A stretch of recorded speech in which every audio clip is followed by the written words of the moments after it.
Conversation with State Senator Joe Pittman is brought to you by Marcus and Mack, a law firm representing injured people. Senator, good morning.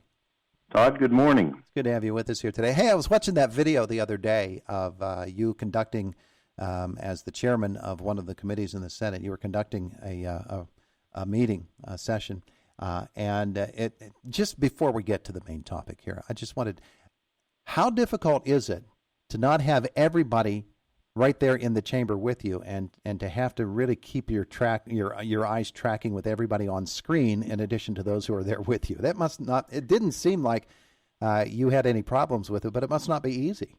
Well, it is a bit difficult because many of the members are participating by Zoom, and while we have a big screen on the floor, you have to try to see if any member is seeking recognition. And I will admit that at age 43, I need glasses more than I use them, and so it causes a little additional difficulty in my ability to see. But it is a challenge, and like with most things with this pandemic, hopefully we will get back to normal operations sooner than later. But the bill we did advance will be pretty substantive here today on the floor. Mm-hmm. We plan to pass it. It drives out significant amount of federal stimulus dollars for education needs, small business assistance, and rental assistance. And so that'll happen likely today. That's my legislation, Senate Bill 109, that will pass the Senate and then move over to the House. So that will be a big topic of discussion for session today. Yeah, certainly will. Now, in session yesterday, the Senate passed Senate Bill 2, and it is the second consecutive legislative session in which that bill passed, which, if the House goes along with it, would potentially place this on the spring primary ballot, the voter referendum on a constitutional change. And there are three specific provisions in this particular bill. Earlier this month, Senator, Governor Tom Wolf said he was going to do everything possible to block this bill and to block it from getting on the ballot. What's your reaction to those types of challenges? Well, the reality is he is not part of the process when it comes to amending the Constitution. The constitutional amendment process is very clear. It requires the legislature in both chambers to pass a proposed amendment in one legislative session, which we did last year, and then pass it again in a new legislative session consecutively, which we are doing now, which the Senate did yesterday, and the House is moving as well. Once that happens, it goes to the ballot for the voters to decide. And if we pass it by February 18th, that will put it on the May ballot. If we have to take a little longer time to pass it, it'll go on the November ballot. But I'm quite certain that it will be before the voters in 2021. And just to point out that if it is on the primary ballot, independent voters do still have the ability and right and privilege to vote on that amendment. That being the case, and the governor having extended already 3 times the current emergency disaster declaration, would a voter approval in the spring primary bring an end to that, or does it grandfather its way so that Wolf could continue to block or to extend the emergency disaster declaration that's now in place? No, it would not grandfather because he's not really extending the declaration. He's issuing a new one. And so the current 90-day limitation requires him to reissue the declaration. So the only, quote, grandfathering that would occur would be the declaration that's in effect prior to the amendment. And but any declaration after that would have the 21-day limitation. So the current one would end at the end of February, so March, April, May, it would end then if he extended it for a 4th time. And obviously with the voter referendum on the spring primary ballot, it would come down to a timing issue if it made it onto the spring ballot. Was there any substantial discussion about the bills as they were packaged yesterday, or as it was packaged yesterday, about making any changes, about refining it in some way? Well, there were discussions about refining it, but the issue is if we change it in any way compared to last legislative session, we would have to restart the process. And so we were very careful in the way it was crafted last year to make sure that it was properly defined and refined so we could pass the identical version this year. And while there were some efforts to amend it, the reality was that if we did that, it would just delay the ability for the voters to have a voice on this issue. Were those efforts from the Democratic side of the aisle, or were there some Republicans with some concerns too?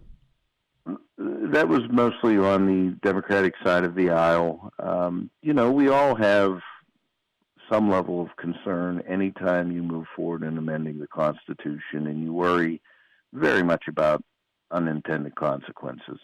But I think the record is very clear in this instance that emergency declarations are simply not meant to last in perpetuity. As we've discussed before, any governor could issue an emergency declaration on day one for almost any reason and use unilateral powers to thwart the will of the legislature and make very impactful decisions on real people's lives and livelihoods, as we've seen since the beginning of the pandemic.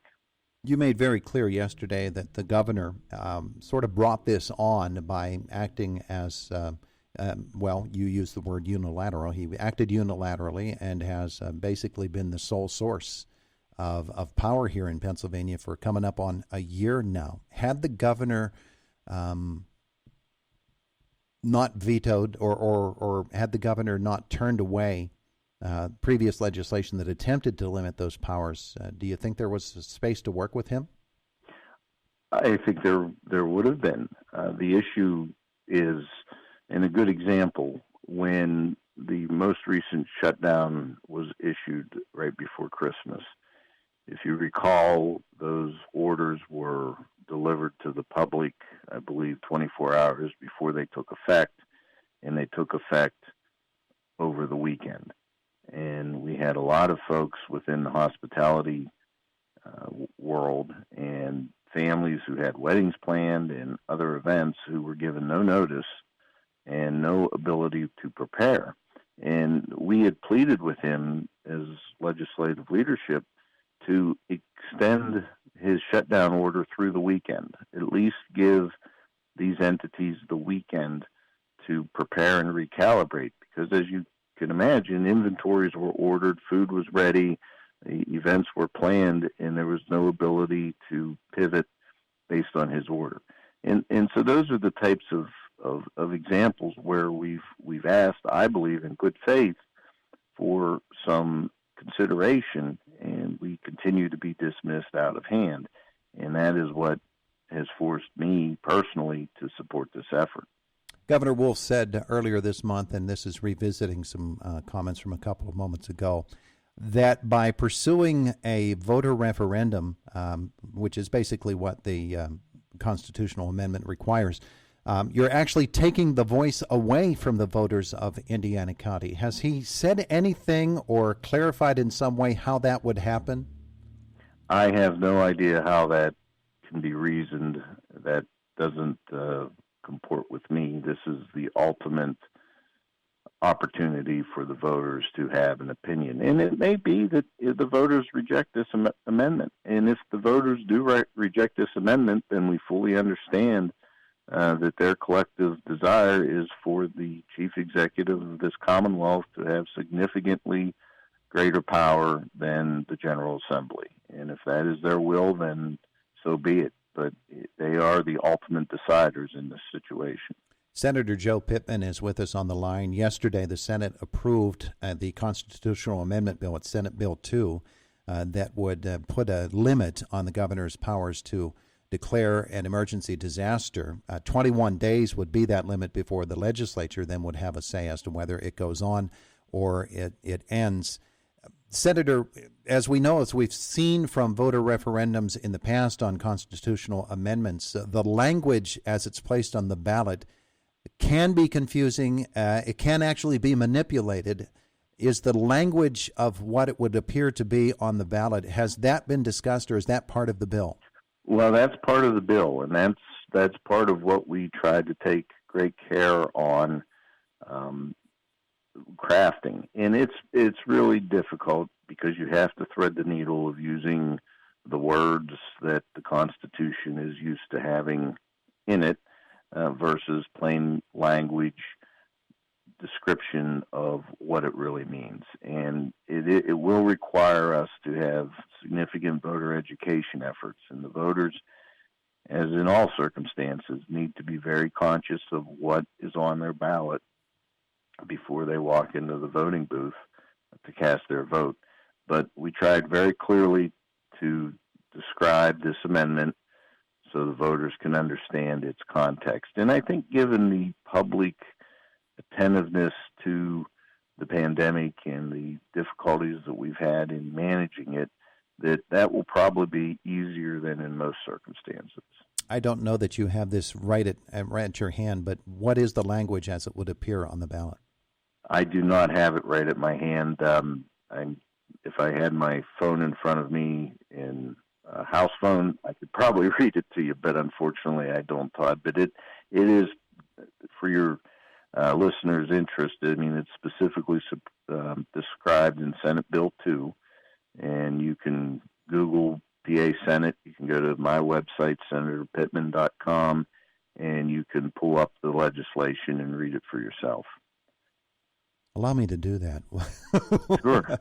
While I ask you this question, we know that the governor has said he's going to fight this tooth and nail. That presumably would involve some sort of advertising campaign and going on the offensive.